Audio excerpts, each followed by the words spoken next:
Hello people, it's Zatara here, and today we are going to be looking at momentum in Minecraft Parkour and the importance of momentum in Minecraft Parkour. Stick around to see some tips, my personal thoughts, and if you wish to improve, make sure you watch till the end to get the best and juicy details about each and every single type of momentum in Minecraft. So first of all, before we get started, this is going to be a totally math-friendly guide. You don't have to be a rocket scientist to figure out what I'm talking about. But first, we're just going to define momentum. What is momentum? Well, first of all, there's different types of vectors. Vectors just mean speed in a distance, right? There's vertical vectors, which means you jump, you just go straight up, which is your speed going up, and your horizontal vector, which is you going horizontally or just sprinting and moving. And the horizontal vector plus the vertical vector is your combined speed in a direction. You see, not that hard. It's just your jumping and your horizontal together makes how far you can jump together. Makes sense, right? As you can see, jump from there to there. That's your vertical momentum from your jump combined with the horizontal. Simple. Moving on, we have standard momentum. Now, this could also be known as flat momentum. You hear that pretty often too in the parkour community. What it just refers to is you're just sprint jumping straight along a path it doesn't matter how long a period of time, because eventually your speed does cap off eventually because of the logistic function that is sprinting, jumping in Minecraft. And I actually do have a bone to pick with some of the math that the parkour community has been talking about with measuring jumps and calculating the formula for the jump. But that's a different topic. We're just here to give you the details. And standard momentum is just going flat. As you can see, I can make this jump easily with momentum, but going back, it's much harder. As you can see, starting from one block alone, you have to activate. You basically have to start moving. And the animation and the function for starting to move in Minecraft is much slower. As you can see, like, I get pulled along eventually. You don't gain full speed. You don't gain your top speed automatically when you just start sprinting. You need to actually jump a couple of blocks, or you need to build up that momentum, and it carries you. As you can see, when I jump from this direction, I carry my momentum.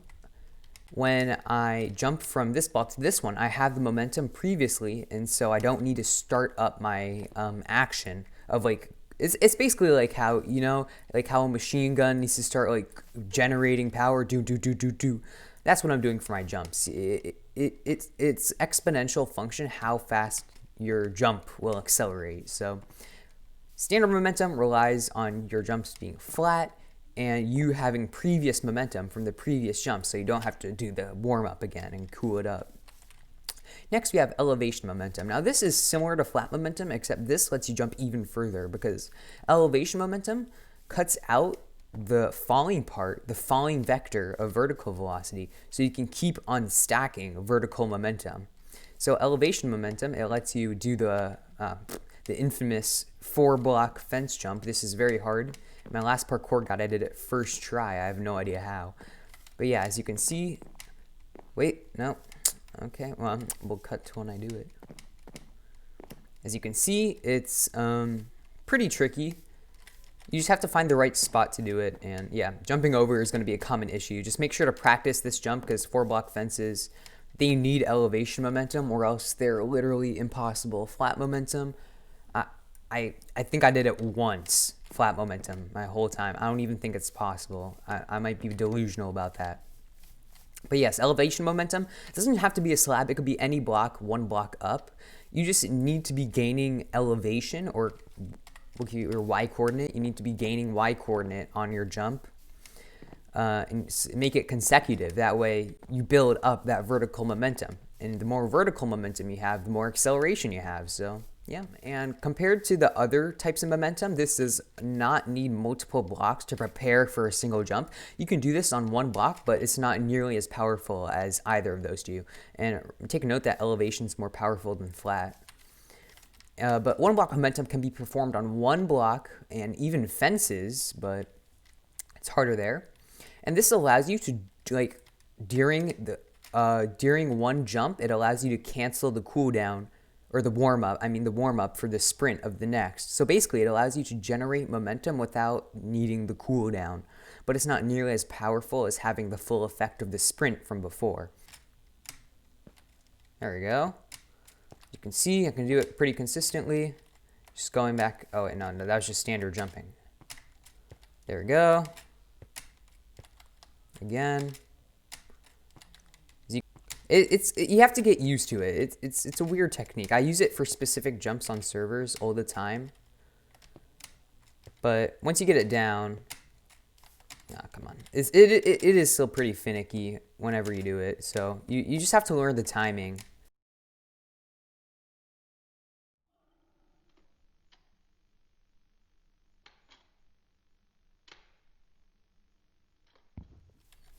Now, these are some advanced techniques, and they're very jump specific. Only a couple jumps will need this type of momentum. There's something called shift tapping, which, let me look at my F3.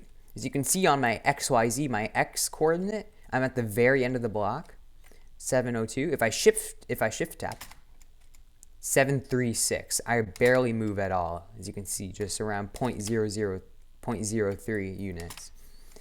But that small time, it allows me to go into one block momentum. So that shift tap, it's basically even more powerful than the one block momentum, but very marginally. It's very marginally better. It's not nearly as strong as standard momentum or elevation momentum, but it's still better than one block momentum. But it's just, it's frame perfect jump, and it's really hard to do consistently. So if you're stuck on a really hard jump, shift tapping may be the only way to go. But before that, make sure you try all of these techniques first, because these are much more accessible and easy to do.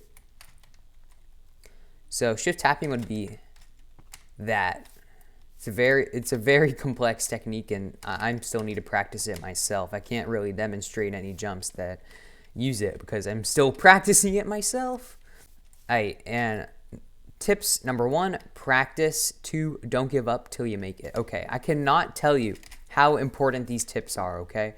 These tips are probably the best tips you'll hear from anyone. I know they sound simple, but listen, believe me. If you want to become like me, if you want to be, not even me, I'm not a good example. I mean, I'm okay, but there's better. Like, if you want to be Uber, if you want to be, I don't know, Happy Heart, if you want to be, okay, let's even push it to an extreme. If you want to be Dream, okay, you gotta follow these tips, okay? I'm on the road to beating Dream. That's my goal. I'm on the road to beating all of those YouTubers. I will prove to the world, but I can only do that through 1, my practice on this course. I practice each and every single type of jump in Minecraft pretty regularly. Like, at least once a week, I'll go through all of this. And number 2, don't give up on a single jump until you make it. I don't care if you're like, oh, I'm stuck, I can't do it. You will make it eventually. If you grind out a jump till you make it, you will never forget that jump. Once you make it, you will never forget how to make that jump. Of course, it'll take practice to keep it fresh and everything, but if you really want to become better at parkour, that has to be a really important tip. You cannot give up on any jumps that you see, okay? It makes a triple neo, it's going to take you a while, a couple of days of grinding, but once you get it, you won't forget that feeling. It'll stay with you. It'll make you want more. And that's really what parkour is about. You always want to seek for more, because the creativity and freeness of parkour is just amazing. And anyways, that's my guide for momentum in Minecraft parkour. I hope you all enjoyed, and please let me know in the comments if you were informed by vectors and my thoughts on the parkour's community's formulas for calculating speed. Just tell me what you'd like to see next. If you want any more parkour guides, let me know in the future. I'll be sure to, I always read through all my comments, as you probably know. This is recommended by one of my viewers. Thank you for recommending this. If you have any more questions, concerns, let me know. Always here for you. Please subscribe. Zatara, out.